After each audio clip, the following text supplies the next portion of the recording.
Momen menarik di persidangan Rismond Sianipar yang dia kebetulan sebagai saksi ahli.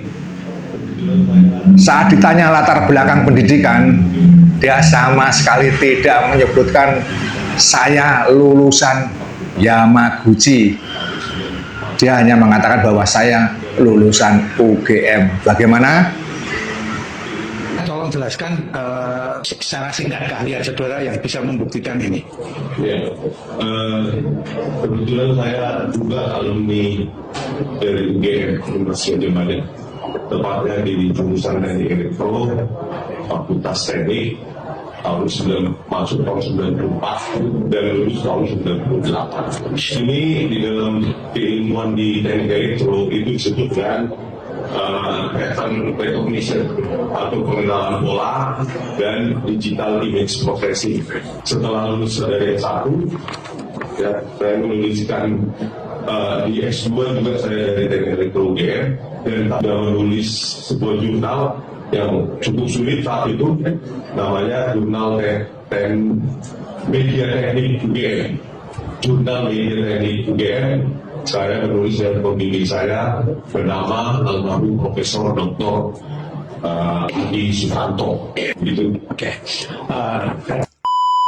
Untuk menilai sebuah ahli, ada faktor orangnya, faktor pengetahuannya, faktor pengalamannya, kemudian baru kami masuk ke faktor keterangannya. Kan seperti itu undang-undang mengatur. Ya, saya bisa berkompetisi dengan ahli yang lulusan MBA, Pak. Oh bukan, bukan kami maksudnya berkompetisi, tapi artinya kami harus tahu pengalaman saudara. Sudah, nggak usah berdebat. Disertasi saya itu, Pak, tentang konten video, kriptografi dan keamanan data. Bisa Saya percaya bisa tadi karena ditanding. saudara Ya. saya ini. Ya. Bisa ditanding dengan yang lulusan MBA, Pak. Oh bukan, kami bukan mau menanding, tapi kami bertanya. Artinya kami hanya menanyakan beberapa hal yang perlu kami tahu. Kompetensi saya juga, saya memiliki paten, jurnal, book chapter. Oh iya, iya. Ahli Anda punya ya? Jangan berlebih ya. Ya. Jadi kewajiban ahli adalah berpendapat apa yang ditanya oleh Kompeten. Di saat yang bersamaan dia begitu menggebu-gebu memfitnah orang memiliki ijazah palsu. Dia begitu menggebu-gebu menggiring publik untuk mempercayai dia bahwa dia adalah doktor. Dan dia pernah menjadi saksi ahli di Jessica dan juga Vina Cirebon itu sebagai orang yang memiliki disertasi. Padahal begitu saya cek di pangkalan data Jepang tidak ada namanya Rismond Sianipar. Oh bang, ini orang bermasalah. Selama ini yang kita lihat Rismond Sianipar dan kawan-kawan menuduh Pak Jokowi pemilik ijazah palsu dengan penelitian yang keliru dan juga salah fatal. Nah ternyata justru yang kita ketahui bersama RHS ini pemilik ijazah palsu. Nah hari ini setelah kami laporkan, kami memastikan ini akan terjadi pendalaman. Jadi menurut penyidik tadi akan ada pendalaman di lembaga-lembaga tertentu, di instansi-instansi tertentu, di pihak-pihak yang kemudian terkait, yang kemudian akan menguatkan bahwa apa yang kita temui ini adalah sesuatu yang benar adanya. Intinya ini adalah rangkaian kedua setelah beberapa pekan yang lalu saya dan juga teman-teman melaporkan secara resmi kepada saudara RHS. Di mana juga jauh sebelum kami melaporkan secara resmi, saya secara pribadi sejak tahun lalu sudah membuat pengumuman di media sosial saya bahwa orang yang selama ini koar-koar tentang ijazah Pak Jokowi palsu, orang yang selama ini koar-koar tentang Mas Gibran itu tak lulus SMA atau tidak menggunakan SK penyetaraan dengan baik, ternyata adalah orang yang diduga justru memiliki ijazah palsu dari Jepang dan juga tidak pernah melakukan SK penyetaraan yang dia akui.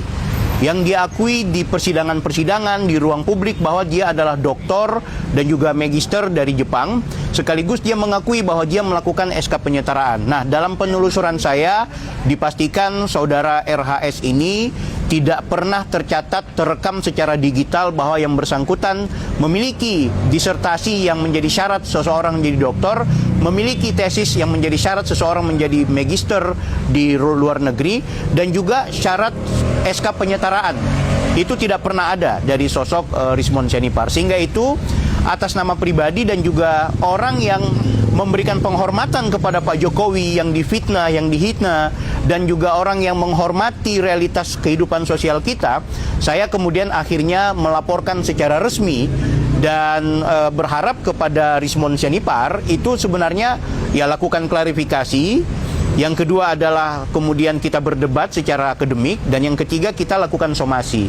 Nah, setelah rangkaian ini kita lakukan, tidak mendapatkan kepastian, tidak ada respon, maka kita resmi melaporkan. Nah, hari ini setelah kita laporkan, saya dipanggil oleh pihak penyidik untuk didalami, diberikan pertanyaan kurang lebih tadi hampir 30 pertanyaan, luar biasa. Dari jam 11 sampai dengan jam 4 sore ini, saya jawab semua pertanyaan dan juga saya bawa data-data, fakta-fakta, bukti-bukti bahwa RHS, orang yang selama ini koar-koar tentang mengungkap kebenaran, bicara soal keadilan, soal tanggung jawab moral dan sosial, ternyata orang ini diduga justru pemilik ijazah palsu, bergelar palsu, dan juga orang yang kita duga sebagai pemberi keterangan palsu di persidangan yang ada di Vina Cirebon, Jessica Mirna, Komisi Informasi Pusat atau KIP, dan terakhir dia di CLS. Tapi aku heran ketika sidang di CLS, pasca kita laporkan, dia sudah tidak mengakui bahwa dia dari lulusan Yamaguchi Jepang. Pelajaran moral buat kita semua di kesempatan hari ini bahwa kita boleh berbeda secara politik, boleh berbeda secara pilihan figur kita, tapi dalam konteks ketika kita mengkritik, tolong kita pilah-pilah. Selama ini yang kita lihat, Rismon Sianipar dan kawan-kawan menuduh Pak Jokowi pemilik ijazah palsu dengan penelitian yang keliru dan juga salah fatal. Nah, ternyata justru yang kita ketahui bersama, RHS ini pemilik ijazah palsu. Nah, hari ini setelah kami laporkan, kami memastikan ini akan terjadi pendalaman. Jadi menurut penyidik tadi akan ada pendalaman di lembaga-lembaga tertentu, di instansi-instansi tertentu, di pihak-pihak yang kemudian terkait, yang kemudian akan menguatkan bahwa apa yang kita temui ini adalah sesuatu yang benar adanya. Saya pastikan tidak akan pernah melaporkan Rismon Sianipar kalau benar-benar dia tidak memiliki data dan bukti kuat kalau ternyata dia pemilik ijazah palsu. Jadi setelah kita laporkan dan kita di BAP, berarti semua prosedur sudah kita lakukan.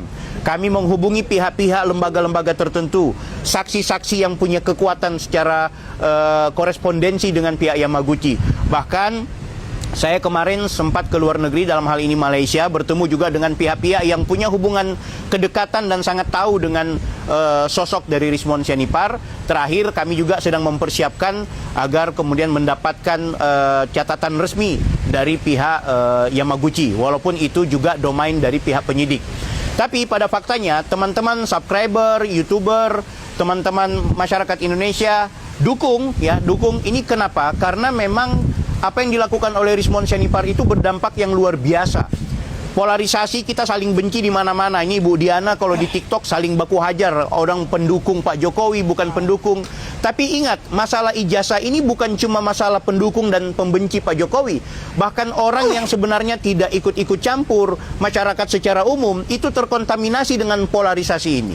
Nah, artinya penting untuk kemudian kita bersama-sama mengawal kasus ini. Kita ingatkan terus PMJ, ya, Polda Metro Jaya, dan saya berharap teman-teman pendukungnya Pak Jokowi dan seluruh masyarakat secara luas, mari rame-rame kita tetap gugat Rismon Sianipar agar mempertanggungjawabkan apa yang selama ini yang sudah dia buat, keonaran yang sudah dia lakukan. Terakhir, sebelum saya tutup, saya minta izin, saya juga sudah membuat semacam e-book, di mana e-book ini adalah fakta, data, bukti, serta informasi yang berkaitan dengan palsunya ijazah dan gelar dari seorang Rismon Sianipar, berikut dengan analisa hukum, analisa sosial, bisa didapatkan di kanal YouTube kami, dan berharap teman-teman pendukung Pak Jokowi untuk mari kita masifkan informasi ini agar masyarakat kita tidak disesatkan oleh informasi yang disampaikan oleh terlapor. Aku pikir itu, Bang Andi. Saat menghadiri sidang dan dia sebagai saksi ahli, dia sama sekali tidak menyertakan S2 dan S3 dari Yamaguchi. Ditanya hakim perihal pendidikannya,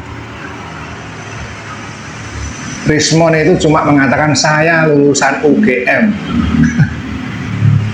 Itu aja, nggak menyinggung soal Yamaguchi. Disertasinya S2, S3 itu nggak disertakan sama sekali. Ini pertanda apa? Apakah ijazahnya palsu? Dia ketakutan kebongkar. Karena biasanya setiap di persidangan dia selalu teriak-teriak bahwa saya ini lulusan Yamaguchi. dari Jepang, saya profesor, tapi kali ini dia tidak sama sekali. Saat ditanya keahliannya, dia juga dengan lantang mengatakan bahwa siap berkompetisi dengan lulusan MBA. Respon kalau ditanya selalu berit-berit, muter-muter, tak kunjung jawabannya. Ini pertanda apakah setelah dibongkar semua masa lalunya Rismond saat kuliah di Jepang, bisa juga. Jadi dia itu sekarang mulai irit soal kelulusannya di Yamaguchi, dan dia tidak berani teriak-teriak bahwa saya lulusan Yamaguchi.